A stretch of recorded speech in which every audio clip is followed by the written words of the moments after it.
Bon, M. Macron, il nous a habitués à déverser son mépris sur tout ce qui, peu ou prou, représente la France.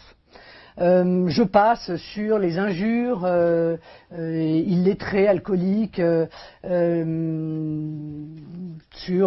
dans son différents tours de France, hein, c'est toujours très agréable, selon qu'il soit dans le Nord ou en Bretagne.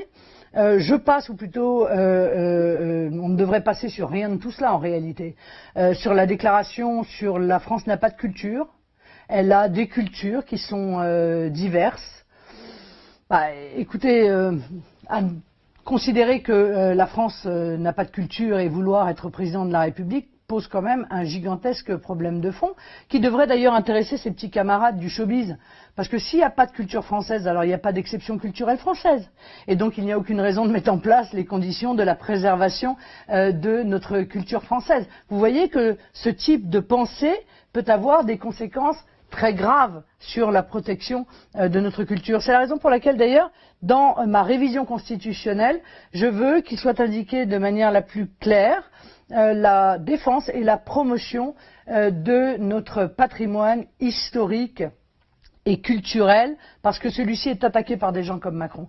Et il est attaqué par des gens comme M. Macron, parce que derrière, il y a l'idée qu'il faut ouvrir grand la porte de notre culture, à toute la culture, notamment anglo-saxonne. S'il n'y a plus de capacité de préserver la culture française parce qu'elle est française, alors celle-ci progressivement disparaîtra. J'espère que les acteurs, que les cinéastes qui peut-être m'écoutent s'inquiéteront de ces déclarations de M. Macron. Et puis alors la dernière de la dernière, c'est sa déclaration sur la colonisation qu'il considère comme un crime contre l'humanité.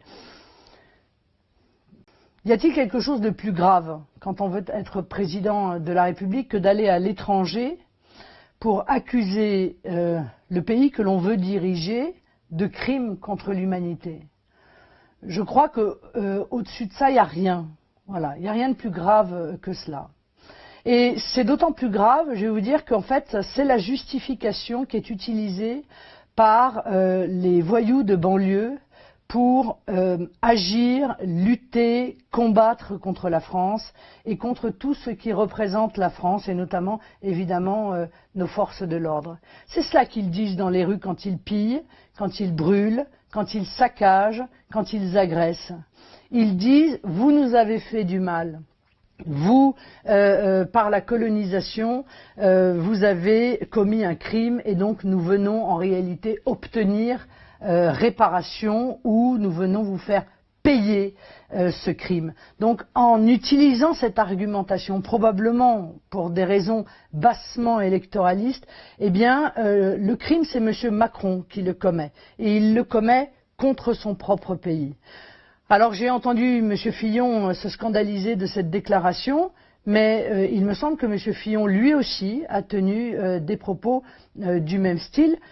Certes, il n'a pas parlé de crime contre l'humanité, mais il a dit que la colonisation était une abomination. Donc ces deux candidats, en réalité, vont dans le sens de ceux qui considèrent que la France est haïssable et qui se comportent chaque jour avec au cœur précisément cette haine de la France. Eh bien nous, la France, nous l'aimons. Nous l'aimons de manière inconditionnelle. Et j'appelle les Français à sanctionner ceux qui se permettent de tenir ce genre de propos. J'appelle à retrouver l'amour de notre pays, de notre roman national.